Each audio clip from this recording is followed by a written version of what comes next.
Hello, I am Dale, and we will talk about thermochemistry. Thermochemistry is the study of heat released or acquired by chemical reactions. It is divided into system and surroundings. The system is part of the world wanted to be studied. The surroundings consist of everything else outside the system. Now, let us talk about endothermic and exothermic processes and reactions. Endothermic is what we call to a change that requires or absorbs heat from the surroundings. One example of an endothermic process is this chunk of ice put on my palm. The ice stands as a system, while the palm is part of the surroundings. It is observable that ice melts over time since the surrounding is warmer, making the ice absorb heat. Exothermic is what we call to a change that releases heat to surroundings. One example of an exothermic process is this bowl of hot water and my finger. The hot water stands as a system, while the finger is part of the surroundings. It is observable that when the finger touches the surface of the hot water, the finger feels extreme hotness, since the system is hotter, making it release heat to the surroundings. One tip that can be remembered is that endothermic is to entrance of heat toward the system, and exothermic is to exit of heat from the system. This wraps up our discussion. See you! What is chemical reactions? These are the rearrangement of atoms of one or more substances that result in different substances with different combinations of atoms. Chemical reactions may be divided into two classes: exothermic reactions and endothermic reactions. In this video, we are going to look at exothermic and endothermic reactions. So what are they and how they are different? For an instance, an exothermic reactions give off energy to the surroundings like this fire giving off heat, whereas an endothermic reactions takes in energy from its surrounding like this melting ice cream taking in the heat. Just remember, exo means external, so giving out. Endo means internal, so taking in.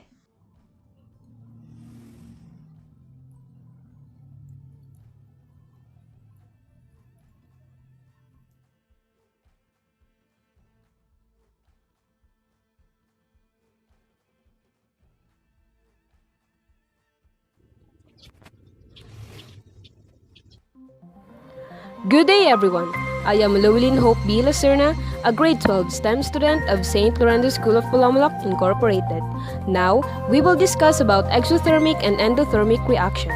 Let's learn! What is exothermic reaction? An exothermic reaction is a reaction in which heat is emitted or transmitted to the surroundings in the form of heat or light. An example is the burning of leaves. Instead of healthy leaves, we use dry leaves because there is no sufficient water content to remove the heat produced during burning. Burning or combustion is a heat-generating oxidation response.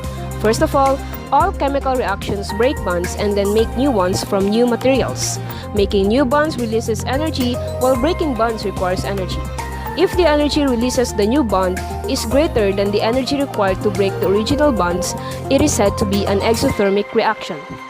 Energy is created by burning materials primarily made up of hydrocarbons. And as we all know, when hydrocarbons reacted to air, specifically oxygen gas, the products would be water, carbon dioxide, and heat. Next, we go on to the endothermic reaction. What is an endothermic reaction? It is opposite to the exothermic reaction. It is a reaction in which heat is consumed or transferred to the system. An example is the melting of candle wax.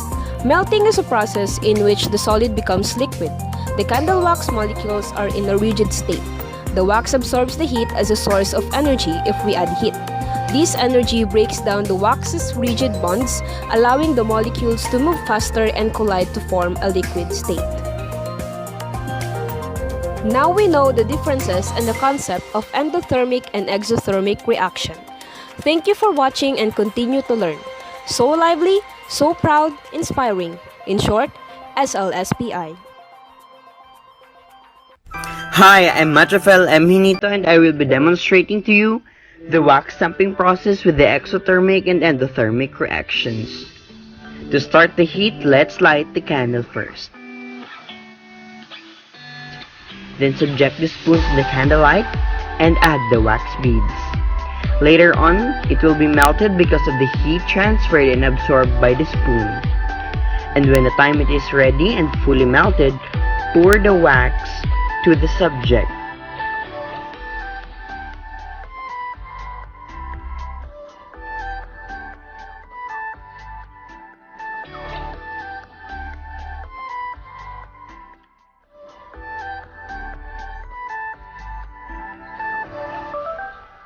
Pressing it down and cooling the wax, which hardens it.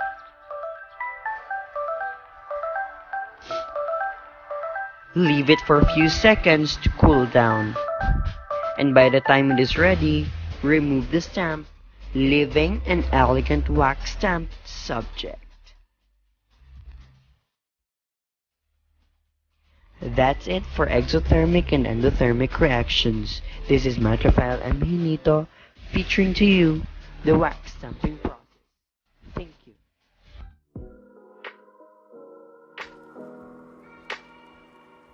In this video, I will conduct an example of both exothermic and endothermic reaction. I will also define the differences between exothermic and endothermic reaction. Exothermic reactions are chemical reactions that release heat energy to the surroundings. Temperature increases with progression of the reaction. Heat of reaction is a negative value. One example of exothermic reaction is the burning a candle. The burning of the candle is an exothermic reaction. The candle is a paraffin wax which is made up of hydrocarbons. When the candle burns, it comes into contact of oxygen, and there is a breaking of hydrocarbon bonds, and hence the release of energy takes place. And that is why it feels warm around the burning candle.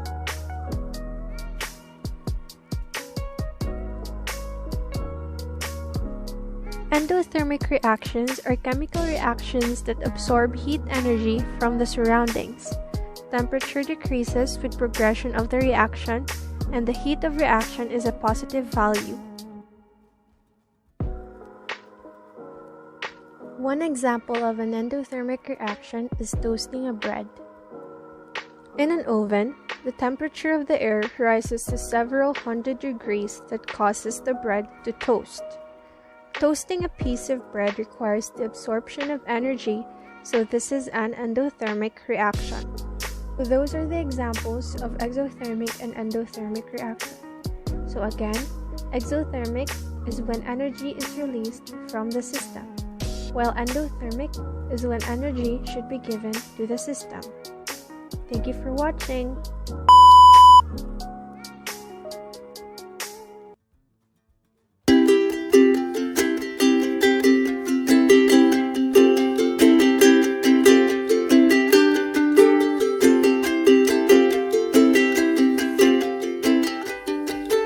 Exothermic reactions are reactions or processes that release energy, usually in the form of heat or light. In an exothermic reactions, energy is released because the total energy of the products is less than the total energy of the reactants. We have burning of paper as an example for exothermic reaction. It is because of combustion, an oxidation reaction that produces or releases heat. A chemical reaction or physical change is endothermic if heat is absorbed by the system from the surroundings. In the course of an endothermic process, the system gains heat from the surroundings and so the temperature of the surroundings decreases. For endothermic reaction, we have melting of ice as an example. Basically, melting ice is endothermic reaction because the eyes absorb heat or energy, which causes a change to take place.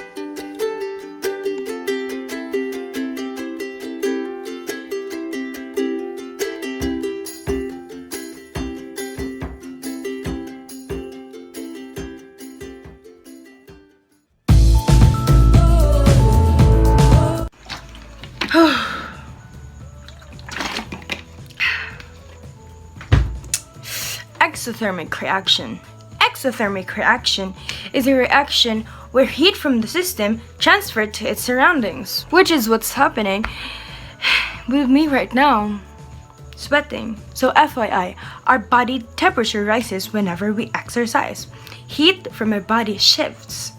That's why sweat happens, because sweat helps release heat, which helps maintain optimal body temperature. Sweating is an exothermic reaction because perspiration evaporates from your skin, releasing heat to the air and cooling your body. As what I said, exothermic is a process which heat is transferred from the system to its surroundings. Because of that, sweat is formed. And now I'm done with my workout. I need something to fill up my body. We need some proteins, so let's cook something. I'm here and then we're going to cook something for our body after all of those workouts, and I'm going to cook an egg. Oh, I forgot to tell you. Cooking an egg is an endothermic reaction because endothermic reaction is absorbing heat from its surroundings, just like cooking an egg. The heat from the pan is being absorbed by the egg, which is the process of it is cooking, so therefore the end result is a cooked egg. Enough for that endothermic and exothermic reaction. Let's just eat. Bye!